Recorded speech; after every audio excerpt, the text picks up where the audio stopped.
And ladies and gentlemen, boys and girls, welcome to this TXHT Patreon exclusive episode.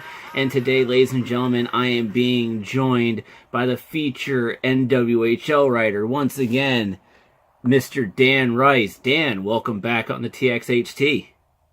Thanks for having me again. Now, last time we had you on literally days before the NWHL season started. We're 5 games in. We have one team that's at the bottom that's used to being at the top. We have another team that's at the top that's used to being at the bottom. Why don't you just do a little quick run through of what's happened in the last 5 games in this first month of the NWHL? Yeah, it's been, as you said, it's been a little topsy-turvy from past years. Boston's on the bottom. They used to be on the top for the last 2 years. They finally got their first win of the season. I think it was the second time they played Buffalo this year, and they got the better of them in Boston last weekend. And the Riveters are rolling right along at 5-0. They just beat up Connecticut 4-0, the first shutout of the season. And they're doing it all. They have the offense, they have the good defense, and the great goaltending. And Connecticut and Buffalo are right there in the middle, identical records. Connecticut's been able to best Boston twice, and they're a little bit of a scrappy team. Probably the underdog of the league, we'll say, and they've been able to do some really good things, and a big reason of that is they've been getting some great goaltending themselves.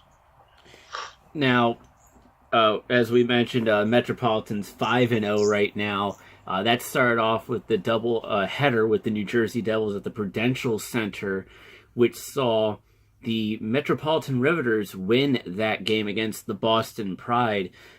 You were at that game. I watched that game on Twitter. What was that game like? Because that was something we were talking a lot about. Like, what could this game be like going into it? Now it's after the fact. It was really neat to have them have that big stage and a really nice sized crowd that day that came in for that game.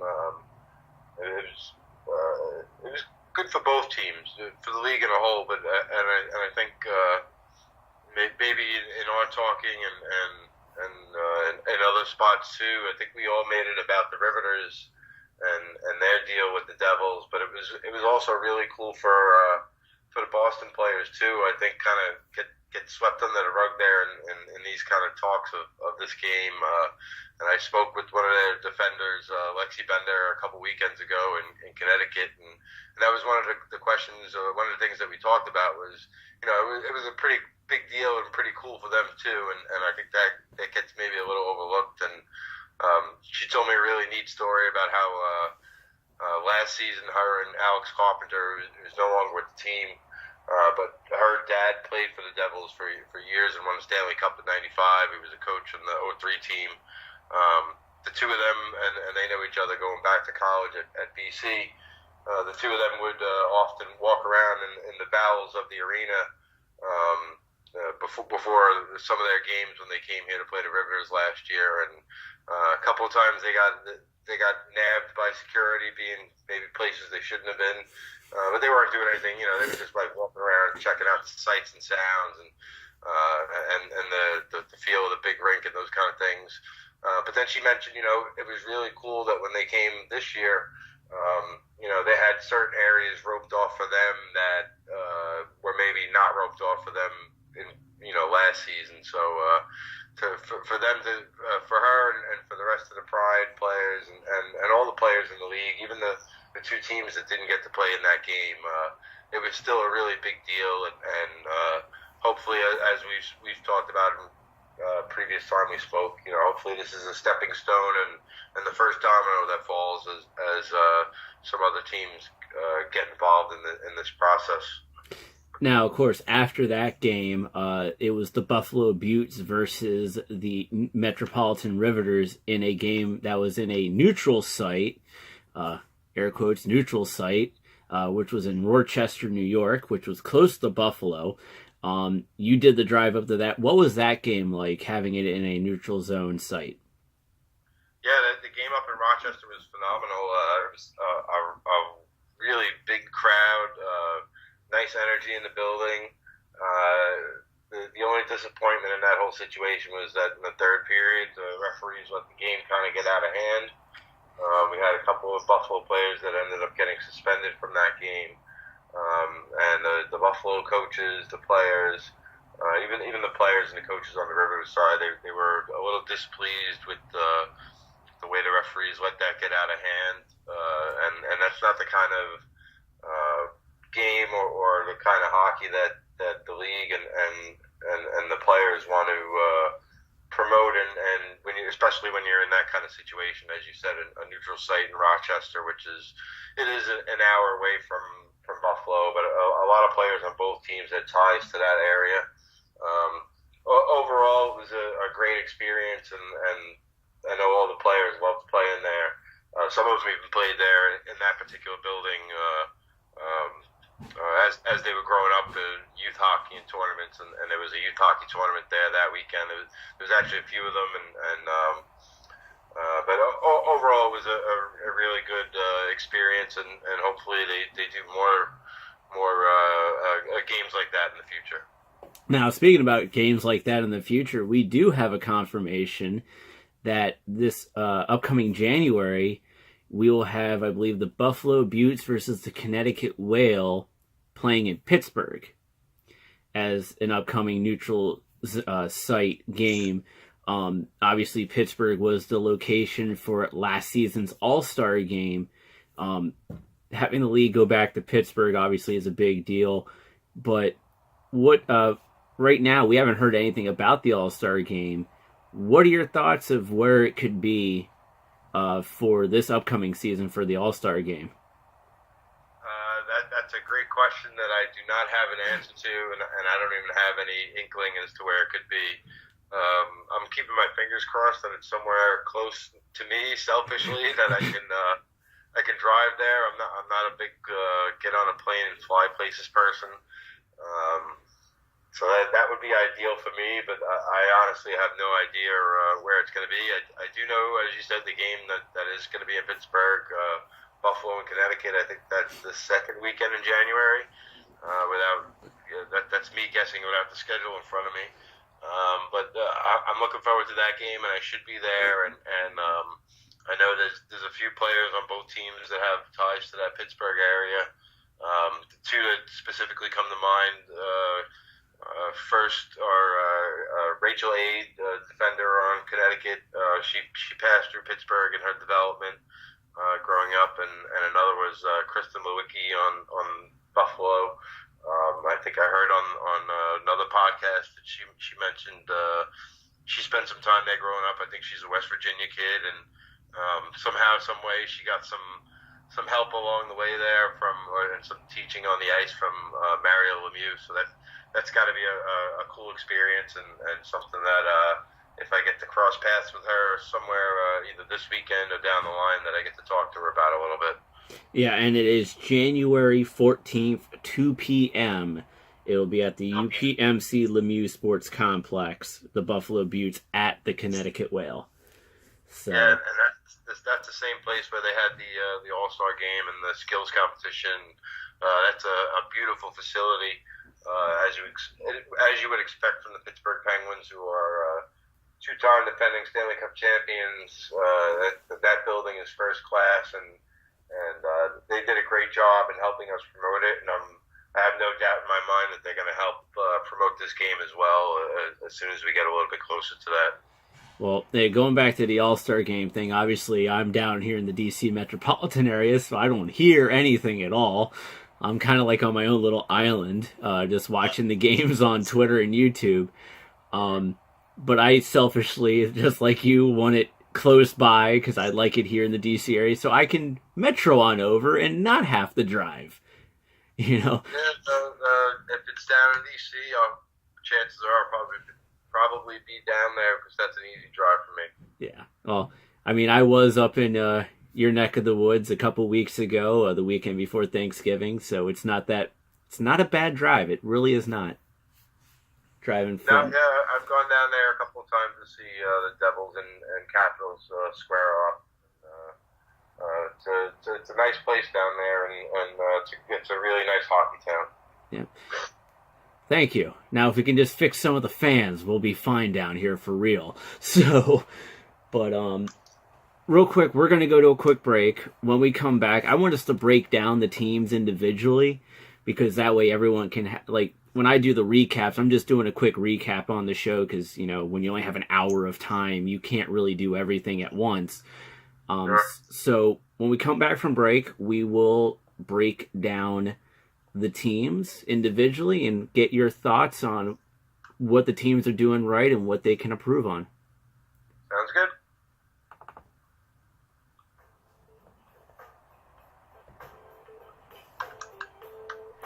Looking for sci-fi fun? Then come to the Hunt Valley Inn in Hunt Valley, Maryland for Farpoint from February 9th to 11th in 2018. Come see special guests like Matt Frewer, Timothy Zahn, Nana Visitor, and many more. For more information and to purchase tickets, visit farpointcon.com today.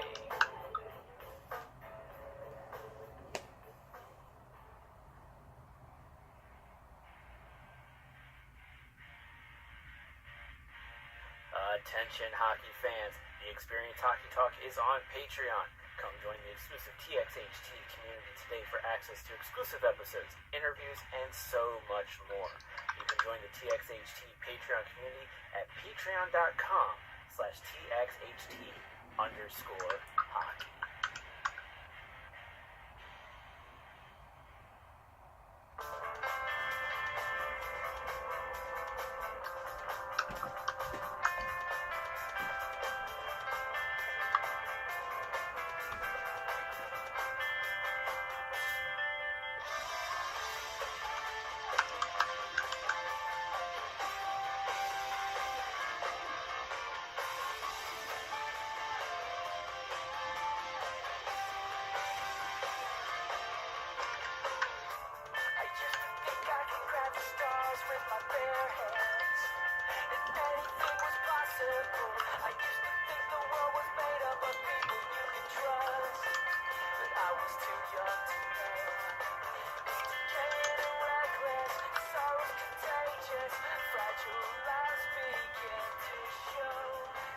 And ladies and gentlemen, boys and girls, welcome back to the Experience Hockey Talk, Serious Hockey Talk for serious hockey fans for this Patreon exclusive episode where I am being joined by the NWHL feature writer, Dan Rice. And as everyone's watching me on the camera, arching my head around trying to find the X button because I have our camera literally right in front of my laptop, making it very difficult for me to use my screen sometimes. As I mentioned before we went to break that we were going to talk about breaking down the teams individually. Real quick, I want to start off with a team that's technically tied for second place in the league, and that is the Connecticut Whale, who are 2-3-0 with 4 points. They have 9 goals forward, 16 goals against, and right now they're on a 1-game losing streak.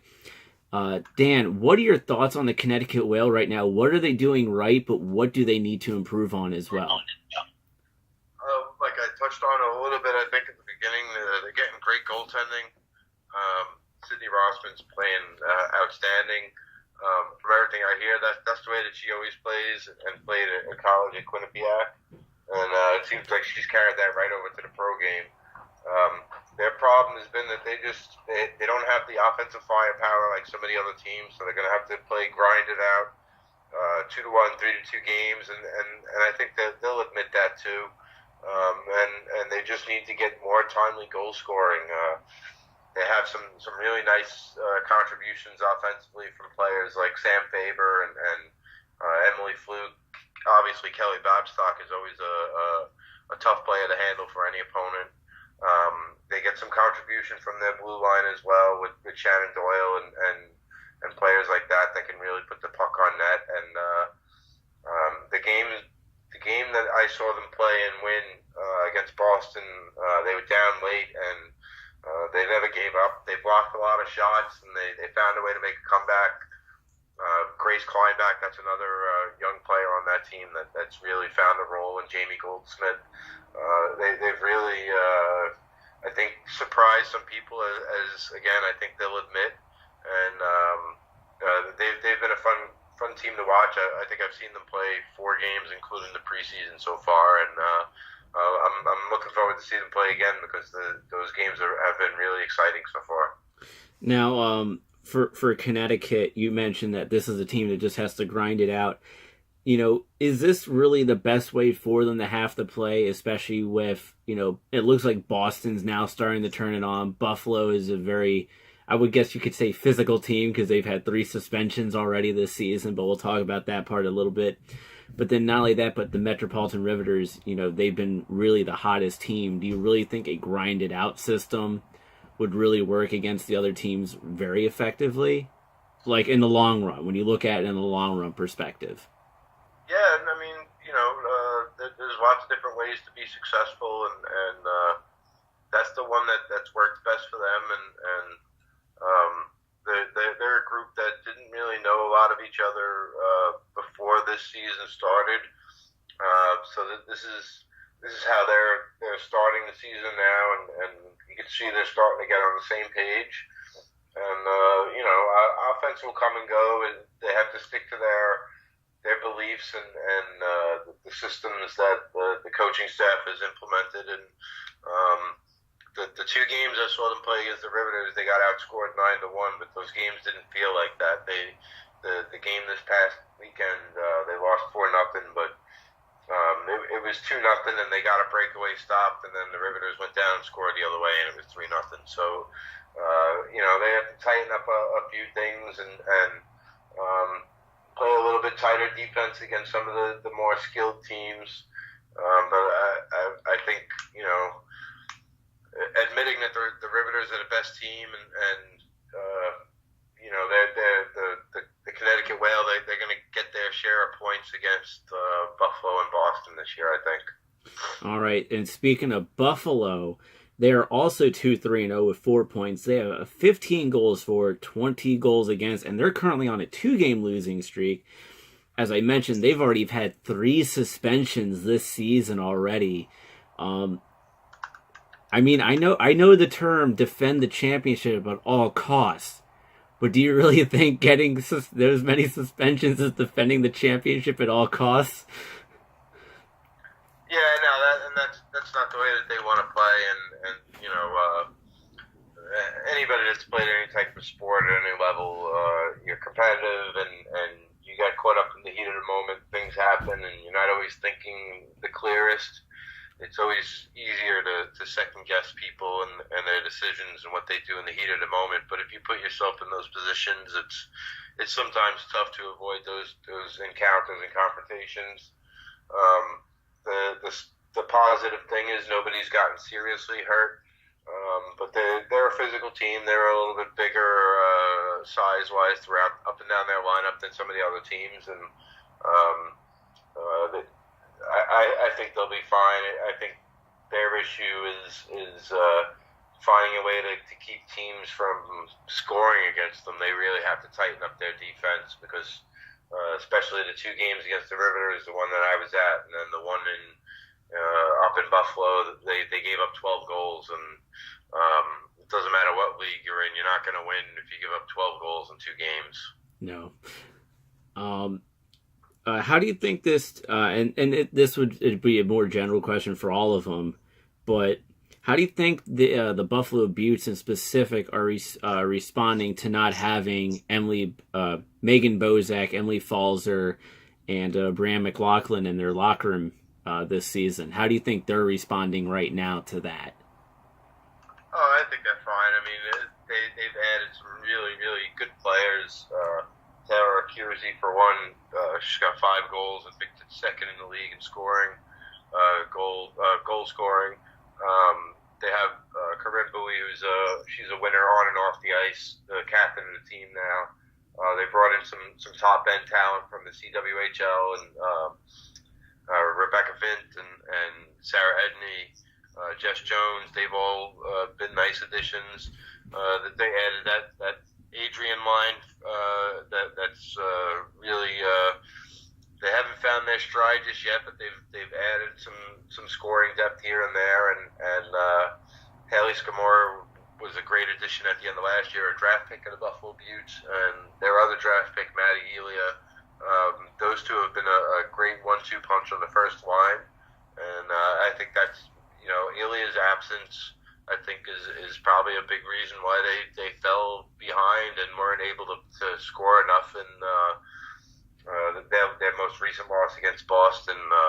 She's a tall, wiry player, and she's a pretty slick stick handler too. And I didn't get to see any of that game other than the highlights, but I'm sure that they missed her presence in that loss that they had.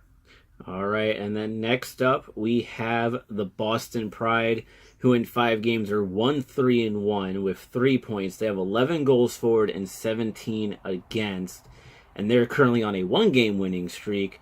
What are your thoughts right now on the Boston Pride, which is a team that we're used to seeing being very dominant? They used to have the most U.S. national women's team players on their team the last 2 seasons. Now obviously all the teams have none.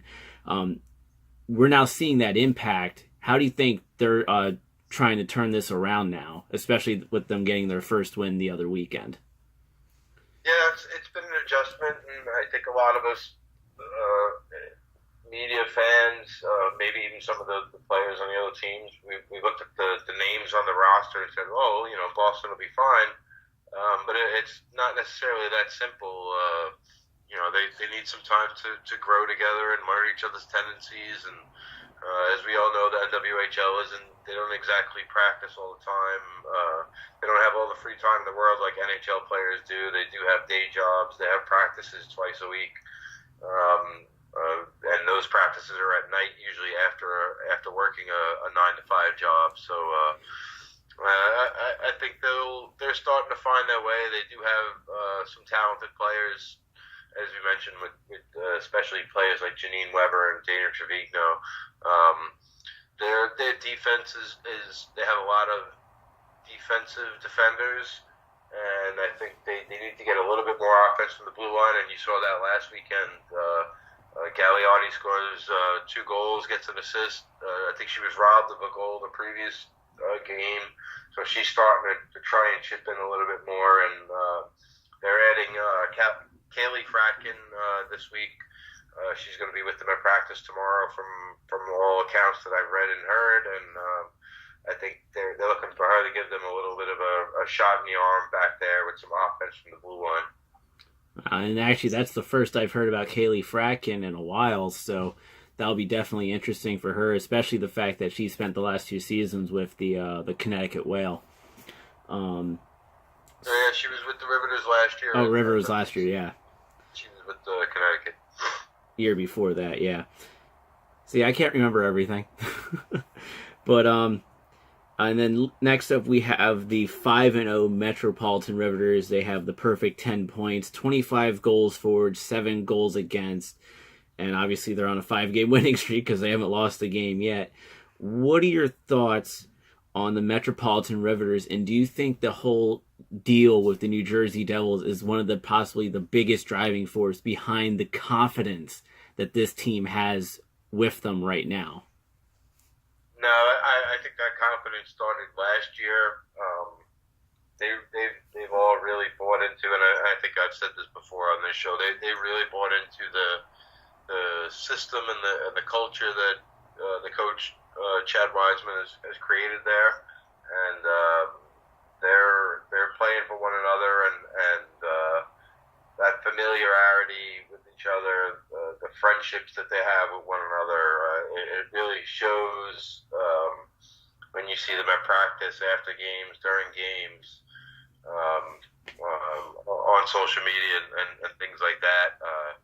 They're really a really tight-knit group, and a lot of them came back, I think, because they felt like they had some unfinished business last year, beating Boston and then losing the next week in the single elimination playoff game against Buffalo.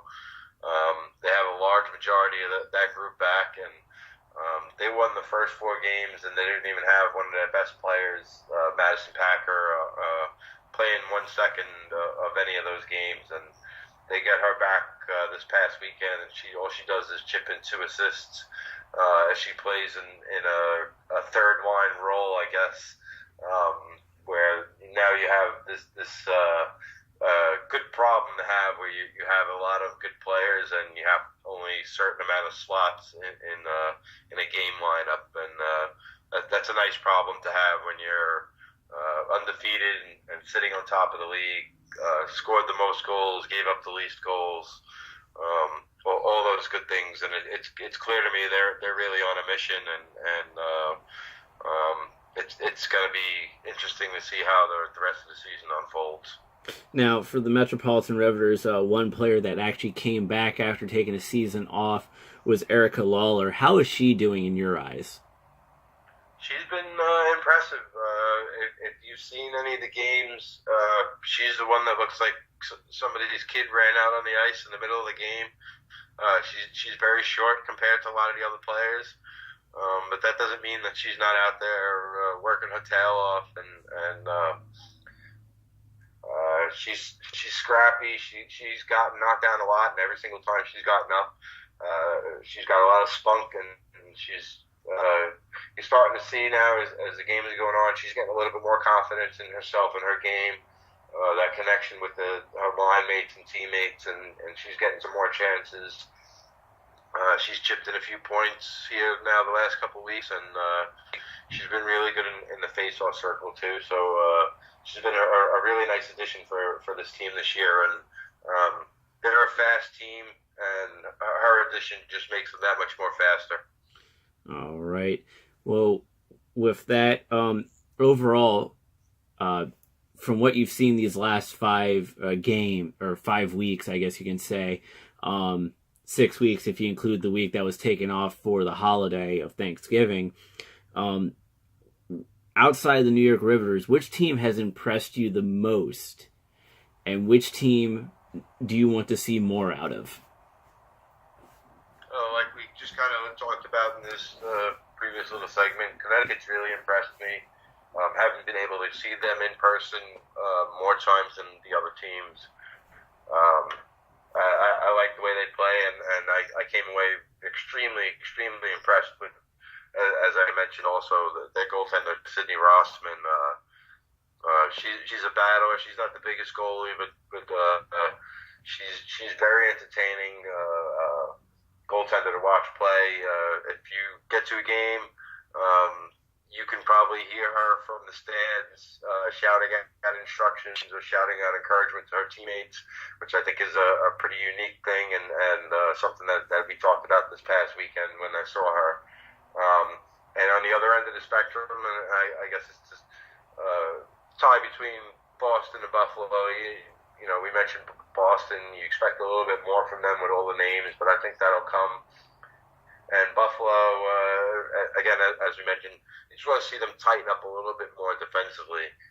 Giving up a lot of goals here through the season, the early portion of the season, and you want to see them tighten that up a little bit more if they want to have a really good chance to defend that title.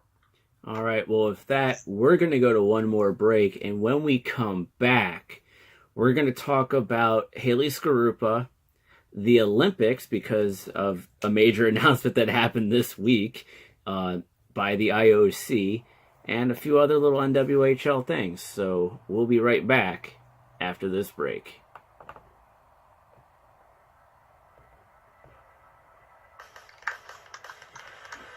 Washington, D.C.'s Comic-Con is back. Awesome Con is returning to the Walter E. Washington Convention Center in Washington, D.C. from March 30th to April 1st, 2018.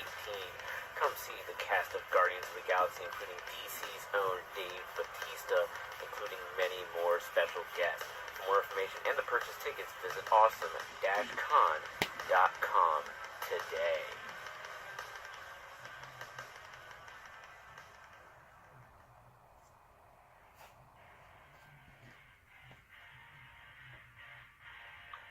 Attention hockey fans, the Experience Hockey Talk is on Patreon. Come join the exclusive TXHT community today for access to exclusive episodes, interviews, and so much more. You can join the TXHT Patreon community at patreon.com/TXHT_hockey.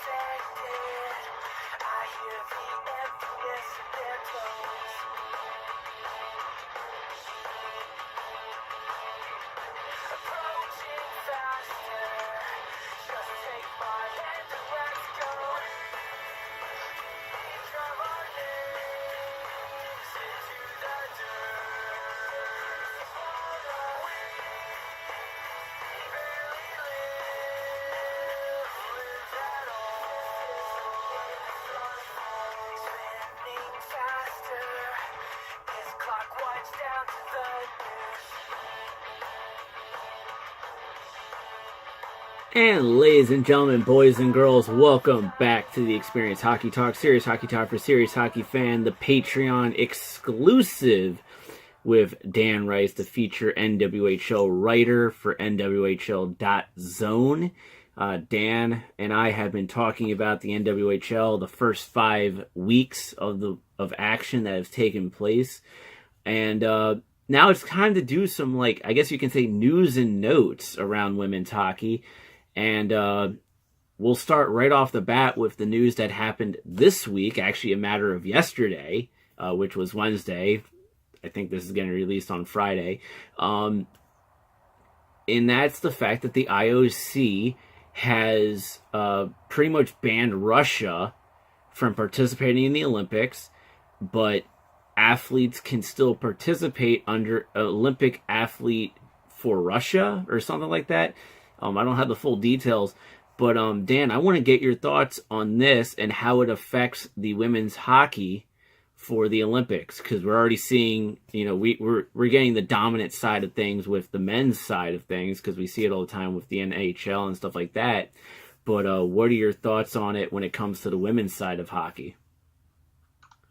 I don't really know much about the situation like you. I don't know how that's going to affect the Russian team. There's, briefly that I saw here playing an exhibition series against NWHL teams.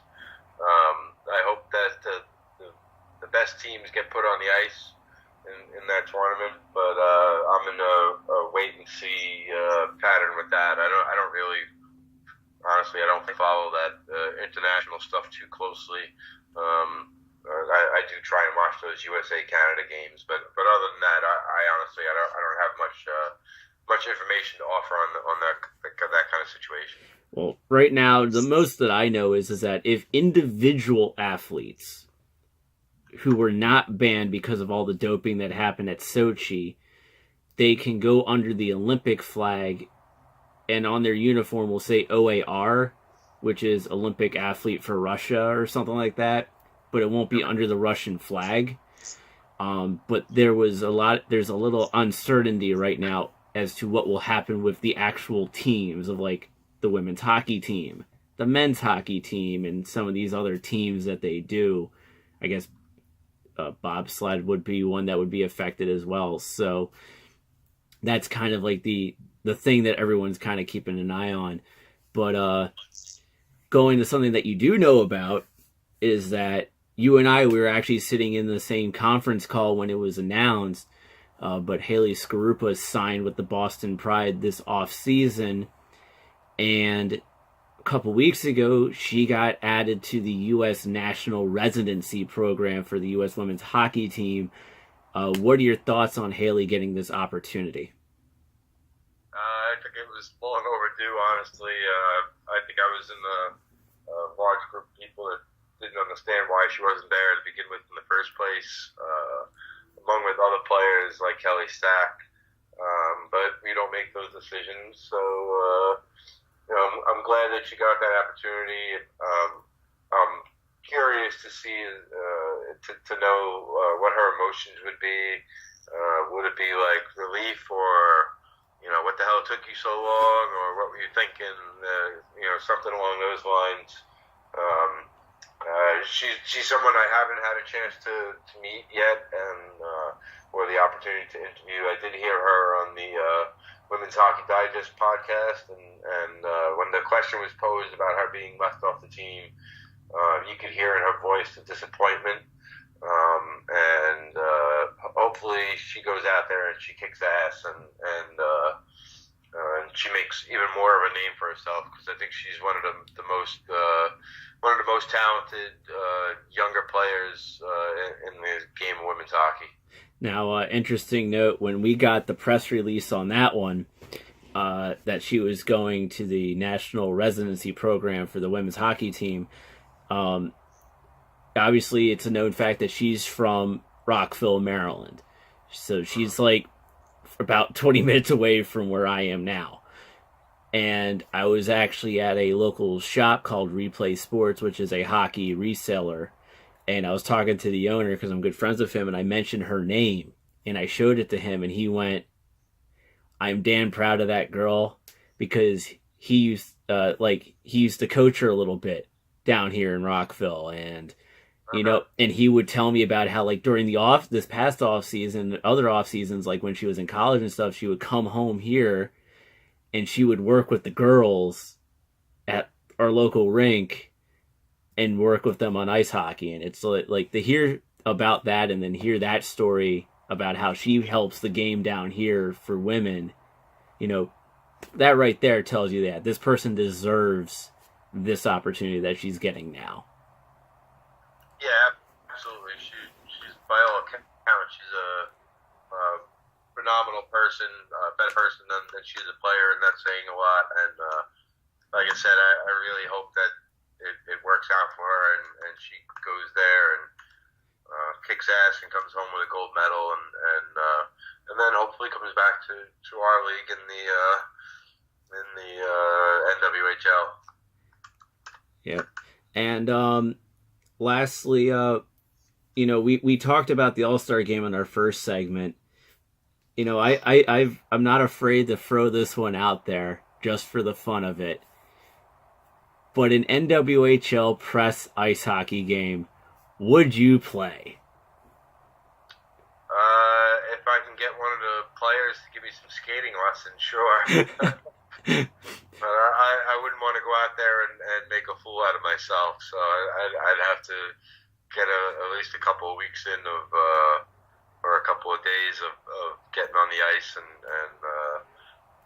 making sure I don't make a fool out of myself. Well, you know what? I've been playing hockey for 25 years. 12 of those years were ice hockey. And you know what? I would still make a fool of myself if we did that. So it wouldn't matter to me, because it would be all in fun anyways. But yeah, of course. But you would be down as long as you don't embarrass yourself. Sure, yeah, absolutely. Okay. Well, you heard it straight here. If there's an NWHL game, Dan will do it if he doesn't embarrass himself. I'll do it even if it does embarrass myself. So it'll be a good time. With that, Dan, it is coming up to that time where we wrap things up. Real quick, where can the people find you on the social medias and all that other cool jazz? You can find me on Twitter at drdiablo. THW. You can read my work on thehockeywriters.com and on nwhl.zone. All right. And of course, ladies and gentlemen, this has been a Patreon exclusive here for TXHT. If you love the content that I provide you, please tell your friends, tell them that, hey, you got to check this out. Come join the TXHT Patreon community today. Of course, patreon.com/TXHT_hockey. But you already know that because you're already on the freaking page watching this video right now. And of course, as always, every Saturday at 11 a.m. on the WBGR Sports Network. Also, do keep in mind that we will have an announcement in regards to that, being how we are on a kind of a timed thing with that now. But more details on that as it comes around. And once again, Dan, thank you so much for coming on TXHT. Once again, we'll have to get you back on again next month, good sir. You got it, no problem. Thanks for having me on. All right, and ladies and gentlemen, with that, we will see you on the ice.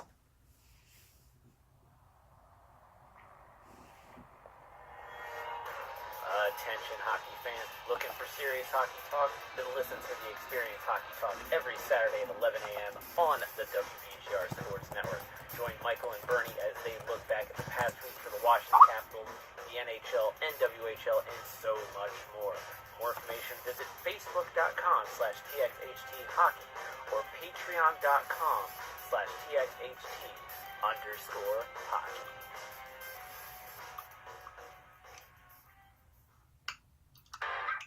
I'm not sure that I can share. I'm not sure you